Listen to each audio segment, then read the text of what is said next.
Hey friends, welcome back to the channel. Today we are talking about my first impressions with the Leica 50mm Summilux 1.4.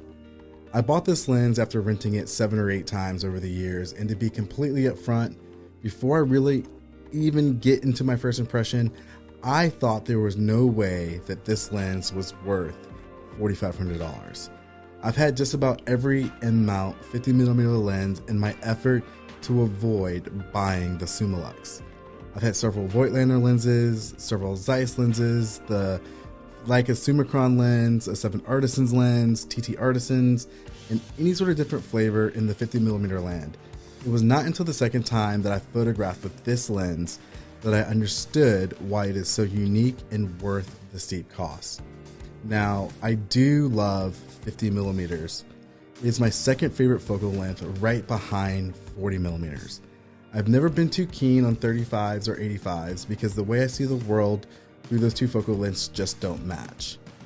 Over my career as a photographer, I've owned so many different 50mm lenses by so many different camera manufacturers trying to find the right fit.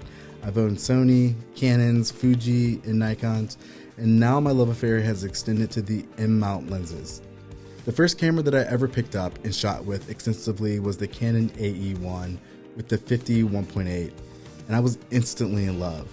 At that time, 15 years ago, I had no clue why I was in love with the camera, but that cheap 50mm brought me so much joy that as I began to purchase better gear, I always made sure that I came with at least one of the best 50s in that manufacturer's lineup. It is bizarre that 9 times out of 10, where you start in your path as a photographer with different focal lengths is typically what you fall in love with. Now, the Summilux is made in both black and silver, with the black version being just a little bit lighter because it is made out of a different material than the silver. The Summilux has a long history, with the original version dating back to the 1960s. With all the lens designs, the significant difference between the current version on the market are that the coatings on the glass have gotten better. Still, overall, you won't find a drastic difference in the image performance from the copies made in the 60s to the copies that are made today. I found a couple of things really astonishing while shooting with this lens, and the first thing was just like how insanely crazy sharp this lens was at its widest aperture. And what I mean by sharp is that everything from corner to corner on that focal plane was entirely in focus. And the way that everything else that was out of focus truly made me stand up in my seat while editing. I could care less about super sharp images, but the Summilux renders images unlike anything I've ever seen out of any camera manufacturer. I also love the short focus throw of this lens. One of the more frustrating things that I found about the 50mm Summilux version 3 was how long the focus throw was on the lens. And I was pleasantly surprised that this was not the case with the Summilux.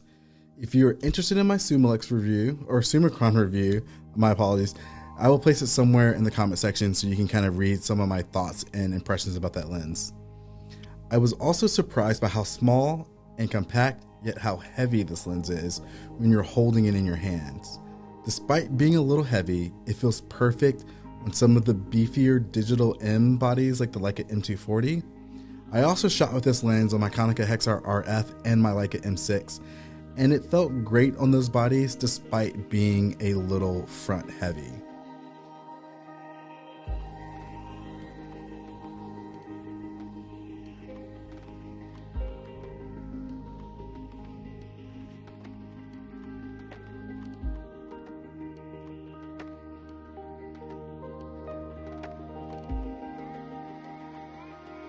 Perhaps my favorite thing about the Summilux is the micro contrast and how the Summilux renders images on the warmer side than some other lenses. I know so often when photographers start talking about micro contrast, it just makes my eyes gloss over and roll into the back of my head. But still, this lens has some of the best micro contrast of any 50mm lens ever. It's just an awesome lens. Now I do want to take just a quick moment to talk about what a practical, perfect lens is, and why I have such a love-hate relationship with the phrase perfect lens, and what is happening today with current lenses. Camera companies today have gotten to the point to where most lenses have been created with an almost clinical precision. Most new lenses made in the last 5 to 10 years give off a great sharp image while controlling nearly all lens flare. And for some reason, the pictures from those newer lenses almost have a cold feeling to them, at least to me. Now, in our effort to get the perfect lens, camera companies have almost reduced lens character meaningless. And one of the primary reasons you see so many photographers buying new camera bodies with new sensor technology, and they are still going back and putting old vintage glass on their new cameras. Now, I love lenses that aren't perfect. It is a reason why I love the Summilux.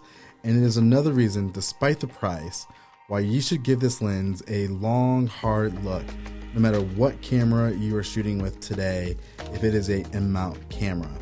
Now, I know you can also adapt the Summilux to some of the Canon and Sony bodies via an adapter, and they don't work as well because it is meant to be a rangefinder lens, but you can still get some pretty good results if you just continue to work with it. But you're not going to see all the benefits, I personally feel, unless you're shooting it on a rangefinder camera, preferably with an M-mount native mount, if that makes sense. I also love to end any of these first impressions or reviews with pretty much the same thought. And I'm not here to get you to buy this lens, but I just want to remind you that there's no lens or camera that is going to make you a better photographer. The only thing that's going to make you a better photographer is going out and creating consistently and constantly, and creating new work and taking your camera out of your bag and just photographing things with it. Always craft over gear. I don't want to get into the habit of doing like these first impressions and these reviews for people to rush out and buy these new cameras. But like, if you can afford it, by all means, go out and buy it. But if you can't afford it, that's okay too. There's nothing wrong with the gear that you have in your bag. Just go out and shoot with it. I appreciate you guys kind of like watching this. This is my first impressions of this lens. You know, I've had it for a little while. I'm going to share some images with you guys that I've shot with it, and I will share some more thoughts down the road as I shoot with this lens more and just kind of sharpen the edges of this first impression, and maybe another long form review that I do consistently with all of my gear. So if you're interested in Leicas, you will find a ton of content on my page where I will do a review, and then a few months later I will kind of do another review to kind of let you know what my thoughts are. I'm actually getting ready to do another like an M10 review about 6 months later after I've had it. And yeah, guys, I'm just going to share some stuff with you guys. I hope you guys enjoy it. If you're new to my channel, please subscribe. And we're trying to grow something and trying to do something different on YouTube that you don't normally see. Thank you so much for watching, guys. I hope you have a blessed day. Take care. Peace.